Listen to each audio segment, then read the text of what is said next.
Carly and welcome back to my channel. Today's video is all the books that I DNF'd in 2020, and there was a lot, 20 to be exact, which I'm pretty proud of because this year I definitely was not afraid to DNF books, which I know a lot of people are pretty afraid to DNF books, but I just don't like wasting my time with books. So I'd rather read books that I know I'm going to love, and this year I'm definitely going to try and be a little bit smarter with how I decide to read and decide to pick up my books.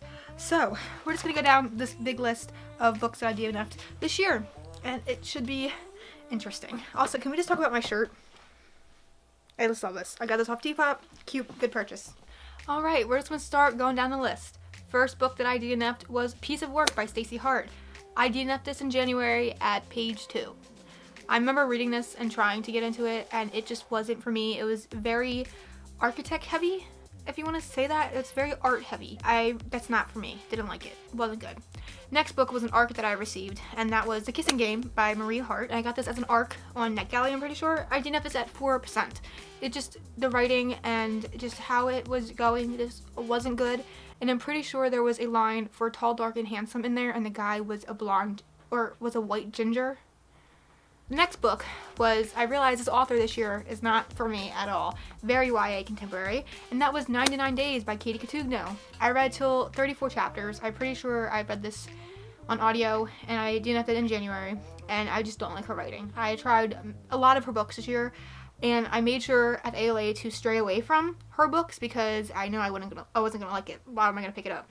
Next book I DNF'd in January at 100 pages was Dark Lover by J.R. Ward. I really tried my hardest to get into this because it is so hyped up, especially from Jess from Peace Love Books. I know she loves this series so much with all of her heart, but it just, I don't know. I liked the start of it. It was pretty good, and then it just kind of got boring, and I know I probably should have given it more of a chance. I mean, I got 100 pages into it, but still, it just didn't do it for me, and I really want to try and give it another chance. Maybe I'll try and give it another chance on audio. I'm not 100% sure, but if you guys have any way to get me back into wanting to give these books a chance, please do that. Please try and talk me into it because it won't be that hard.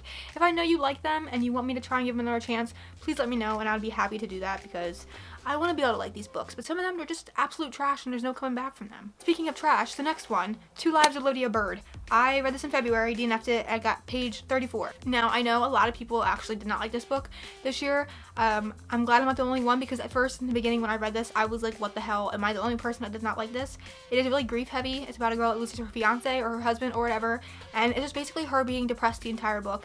And it just wasn't going anywhere. I got to 34 pages in and I was just bored out of my fucking mind. I did not like it. I did not like the writing style. It just wasn't good. The next book is probably going to be a little bit of a surprise, which I did try and read this. I really was trying. And that was The Diviners by Liva Bray. I got 5% in. It's a hefty book, okay?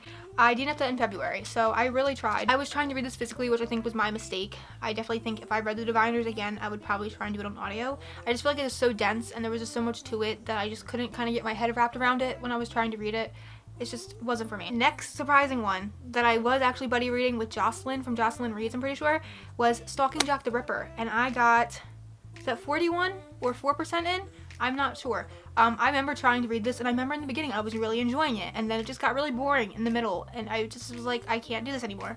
And I think Jocelyn actually finished it, and I was the one that DNF'd it between us, so I'm not too mad about that, but it just definitely wasn't that great. And now that I'm seeing everybody like read the rest of the series, I see that it wasn't good, and that she's only really good at writing witty banter, and that's really it. So, not really a miss. The next one is a sad one. Black Girl Unlimited by Iko Brown. I DNF'd this at 19% in February. I really wanted to like this. I don't remember why I DNF'd it, but I just know I DNF'd it probably because it just wasn't vibing with me. It wasn't working out right. The next book that I DNF'd at 258 pages. I think I was reading this physically, or no, I think I was reading this on audio. Was Scythe by Neil Shusterman. I was really excited for the series because I was like, oh, I'm gonna love this. I'm gonna get right into the series and just read all of them this year. Yeah, no. I didn't even make it through the first one. It just got really confusing. I think I should have read it physically instead of on audio. Next one is one I think that I first read or tried to read on Kindle when I was getting into Kindle this year, and that was Irresistible by Melanie Harlow. Again, I know Jess from Peace Love Books loves this series, but for me, it just didn't work out for me. I just didn't like the writing style and how it was portrayed in the book and the romance and just all that. So again, from Leigh Bardugo, I DNF'd Siege and Storm. Yeah, I I really loved the first one, but then after the second one, I kind of just DNF'd the series. I'm just like, I'm not gonna finish the series. I have more series that I definitely am more interested in, and it just literally, when I started reading the second book, it felt like a different author had wrote it, and I just didn't like that. So I DNF'd that one. The next one was The Accidental Bad Girl by Maxine Kaplan. I DNF'd this in March at page 12. It just wrote really childishly, and it was getting under my skin. Only 12 pages in. It was, I wanted to throw the book across the room kind of thing. Like, I should have known that going into it, that it wasn't going to read how I wanted it to, but I was still trying to give it a chance. The next one, which really sucks because I really want to watch the movie, was Girl Interrupted by Suzanne Casson on page 45. In April, I DNF'd this, and I definitely would like to give it a chance because I think I still have it on my bookshelf. I just don't think I was in the right headspace to read it, and I don't remember getting really far into it. I apparently got to page 45, which kind of seems kind of far into it, and I don't remember reading it that far. But I remember when I think I was hitting like a book slump at this point. The next one was Vicious by LJ Shen. I DNF'd at 18% in April. Yeah, I just don't like LJ Shen's writing, which is also why I unhauled Bane. If you guys have already seen that video, I don't know which videos are going up first. I'm like pre-filming a bunch of videos right now, so I don't know if you'll see this first or last, whatever, but I took that out of my bookshelf because I just kind of figured LJ Shen's writing is not for me. Same with Vicious. It was just kind of long, and it was only 18%. Like, it was taking a while, and then I was getting slumpy from reading it, and it just wasn't that great. Next one, oh my god, I remember this one, and this is the reason why I will not pick up this author again. I tried to read Let's Get Textual by, I don't know what her name is. I got to 139 pages, and I read this in May, and I'm pretty sure I was physically reading this on my Kindle, and it literally made me cringe so badly. It was the worst writing I think I've ever read this year. It was just terrible. I can't words, honestly. It just, save yourself the torture and not go through that, because it's literally just written in like text messages, and it's just really cringy, them trying to be witty and funny, and it just wrote like a child wrote it. Sorry. Next one was 99% Mine by Sally Thorne. I DNF'd this an hour into it in August, and if you guys don't know, The Hating Game by Sally Thorne is one of my top favorite books of 2020, and this just was not it. The main character was beyond fucking annoying. All she wanted to do was try and hook up with the other guy instead of actually just getting to know him, and it just kind of came off wrong. And I know I'm not the only person that felt that way because I watched somebody else's YouTube videos. It might have been Chandler, where she did talk about how she didn't like it. It might have been Chandler, it might have been somebody else, I'm not 100% sure. But they also said the same thing, and it just seemed really desperate on the main characters, and I'm sorry to say that, but it's just kind of how it came out to me. Next was a book by Lisa Kleypas, which also in 2020 I realized I don't like Lisa Kleypas' writing. It just doesn't flow correctly. I don't know. I DNF'd Lady Sophia's Lover about an hour in September or August, one of those.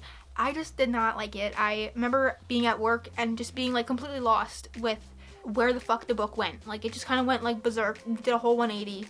Didn't like it. Next book that I DNF'd was Give Me Everything You Got, which I DNF'd at page 17 in September. So I remember reading this one and I actually was laughing over it, but then that's also kind of the point where I was kind of getting book slumpy and wasn't wanting to read anything physically. So it was sitting on my bookshelf, on my shelves for like such a long time. I got that from ALA, and I tried my best to read that. It was just at a bad point to try and read physically, and there was no audio version of it, but what are you gonna do? Alright, second to last book was The Guy on the Right by Kate Stewart. I DNF'd this a couple minutes in October. I remember specifically that the writing and the main characters kind of made me feel weird. Only being a couple minutes in, and I already kind of just was like, oh, what the fuck is happening? I just didn't like it. It didn't go where I wanted it to go. It just didn't play out in the beginning to really grab my attention. So I said, get out. And the last one was I'll Give You the Sun. I'm pretty sure this is by Jen D. Nelson. In October, and I DNF'd that after a couple minutes reading it just because, again, the writing was weird, the characters kind of made me feel weird, and I just don't like when a book makes you feel uncomfortable and weird, and that's what the last two books did. So I hope you guys enjoyed this. I am trying not to trash talk any of these books because I know they could be like your favorite books, but they just didn't work for me. Everybody has like their own reading style and reading taste and whatever that may be. I'm not gonna judge you if these were any of your favorite books, you know, like, just don't judge me if this was your favorite book and I like didn't like it. So there's that. I hope you guys enjoyed though, and if you did, give it a big like, subscribe down below, join the family, and turn on the bell notifications so you don't miss any uploads when I upload videos. So yeah, I'll see you all in my next video. Bye guys.